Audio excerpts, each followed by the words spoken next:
Aquí en Sala de Prensa Blue.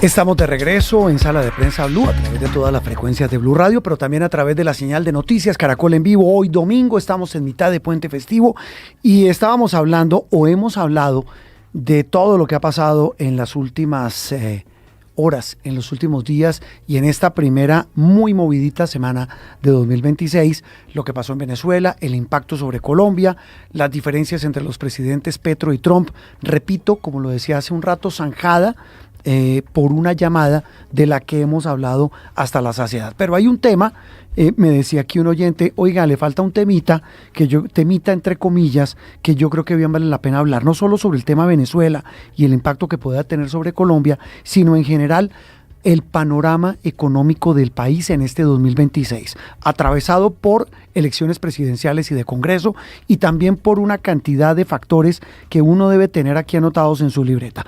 El doctor José Manuel Restrepo, exministro de Hacienda, rector de la Universidad EIA en Medellín. ¿Cómo me le va? Feliz año.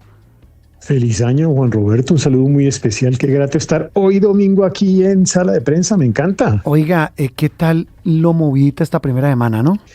Pues dicen que las cabañuelas van indicando lo que va a ser el año. Entonces así va a ser todo el año, no se preocupe. A ver, no, lo tengo clarito, aquí tengo en la libreta. Bueno, doctor José Manuel, hablemos de economía. Si a usted le preguntan en su universidad o en tantos círculos académicos donde usted habla de economía hoy, en este arranque de año, ¿cuáles son los 3 o si tiene más factores económicos que hay que tener en cuenta en la libreta para tomar decisiones, ya sea usted un empresario o sea un empleado o sea una persona que quiere tomar decisiones de cómo ve el futuro económico del país?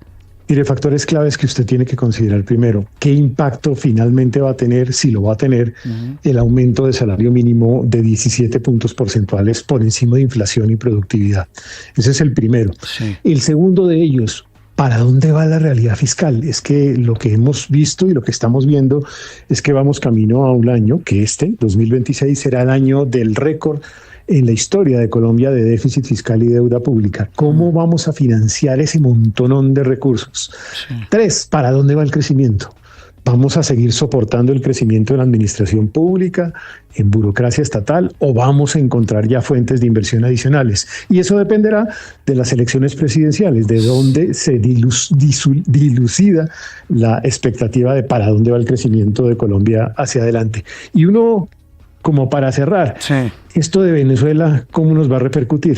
Sí. Yo diría no a corto plazo, pero sí a mediano plazo. Sí, si quiere arranquemos con Venezuela para después hablar de salario mínimo, del IPC, de la inflación que tanto puede uno tener cálculos de cómo pesa uno y otro. Pero el tema Venezuela, doctor Restrepo, estamos hablando ya, el viernes el presidente Trump se reunió con las petroleras, no están muy convencidos los petroleros gringos de meter plata que se necesita bastante para reconstruir la industria de exploración de petróleo en Venezuela, pero sí están bajando los precios mundiales del petróleo. ¿Eso cómo nos va a impactar? Mire, digamos que la realidad de Venezuela es una realidad que puede impactarnos por varios lados. Primero, ¿qué impacto esto va a tener en los precios internacionales del petróleo? Sí. Hasta este momento ha venido dándose un leve aumento. Eso le ayuda a Colombia, le mejora sus finanzas públicas. Pero la otra pregunta es, si se logra realmente una transición en Venezuela, que no será de la noche a la mañana, esto puede ser la mejor noticia del año para nuestro país. Es que esto puede representar el gran dividendo de Colombia, la reconstrucción de la democracia en Venezuela. Sí. Un dividendo que puede significar hasta un punto porcentual adicional de crecimiento del PIB. ¿Por qué?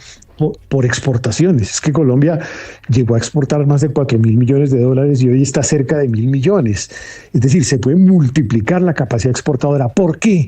Porque Colombia tiene los mejores inversionistas empresariales para producir lo que Venezuela necesita: alimentos, sí, elementos de aseo, medicamentos y productos, llamémoslo así, de subsistencia. Pero sabe lo interrumpo, sabe que yo no había, es decir, visto el vaso medio lleno y tiene toda la razón. Esa es una muy buena arista.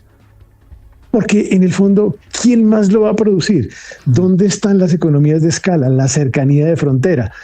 Eso no llega gratuitamente, porque Venezuela en 25 años destruyó su economía, destruyó sus mercados, destruyó las reglas de juego. Sí. Entonces se necesita recuperar las instituciones, la credibilidad, la seguridad, la confianza en el sector empresarial.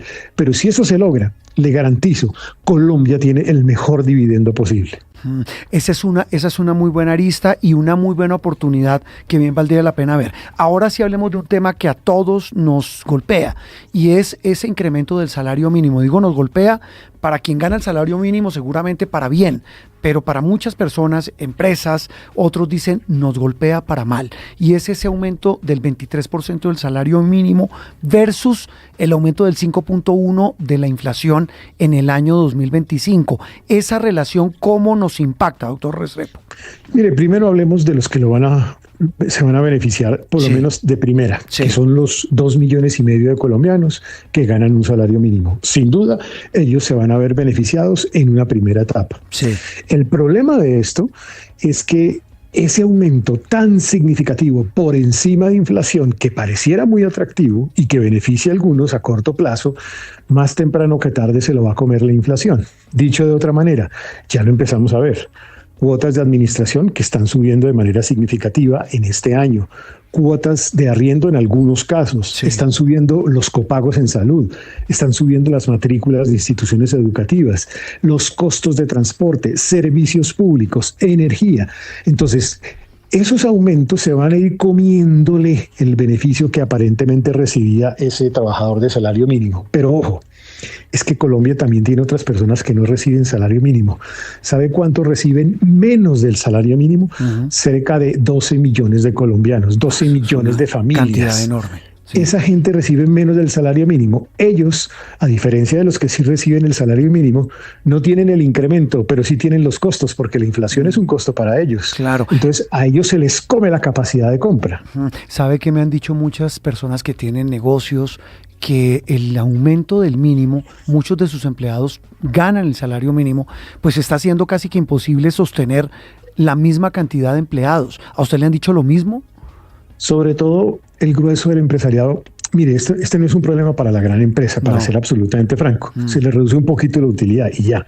No, el problema es para el microempresario, el pequeño industrial, el emprendedor, el tendero.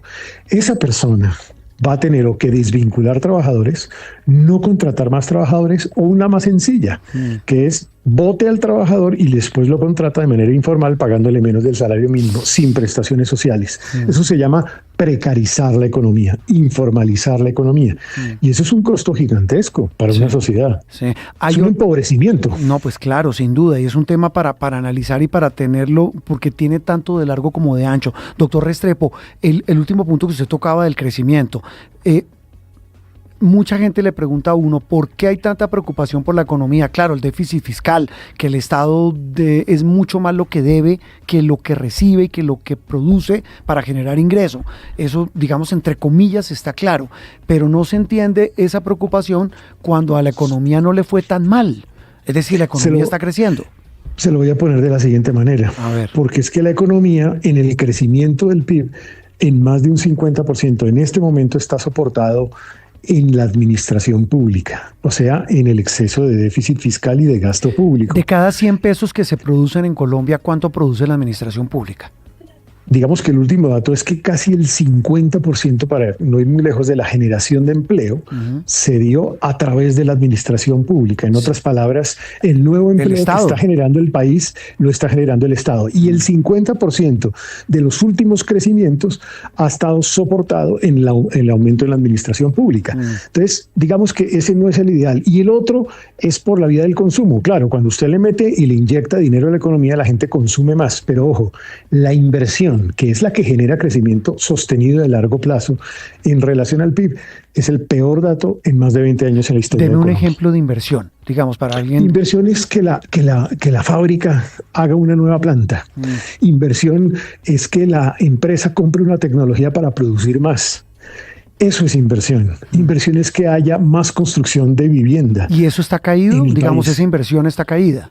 En relación al Producto Interno Bruto, es el peor dato en más de 20 años en la historia de Colombia. Usted mencionaba la construcción. Si yo si una persona, es que aquí me está escribiendo mucha gente, doctor Restrepo, si una persona dice, oiga, pregúntele al que sabe, si me voy a meter en vivienda este año, ¿es buen año para hacerlo? La vivienda ha tenido ya 2 años caídos. No hay mal que dure 100 años ni cuerpo que lo resista. Aún en economía, la economía es noble, es decir, después de años tan malos, algo mejora.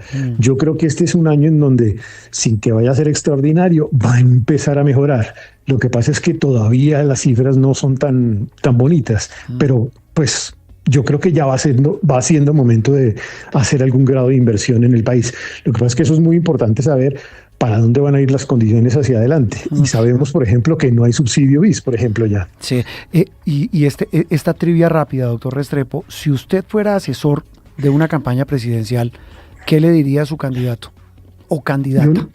Yo le diría, construya una idea de un país en donde aprovechemos las grandes oportunidades que tenemos: agrotecnología, servicios basados en conocimiento, energías renovables no convencionales, industria 4.0 y turismo sostenible, y démosle una gran apuesta de inversión a esos sectores, modificando la estructura tributaria en beneficio del sector productivo y con una gran apuesta por los jóvenes, ninis, los que ni estudian ni trabajan. Eso es muy importante. Doctor Restrepo, esta mirada, este pincelazo rápido, le prometo no, lo comprometo, porque necesitamos luces para un año tan confuso como este, para que nos acompañe aquí en Noticias Caracol muy pronto. No, yo en Noticias Caracol, donde usted me invite, usted sabe que aquí yo como académico hago liderazgo de opinión y es lo que me gusta, con equilibrio, destacando lo bueno y señalando los temas donde se debe superar, y sobre todo con visión de esperanza, porque yo sí creo en el futuro del país. Exactamente. Doctor Restrepo, feliz año y nos vemos pronto. Bueno, Roberto, un saludo muy especial. Muchas gracias. Esto es Sala de Prensa Blue.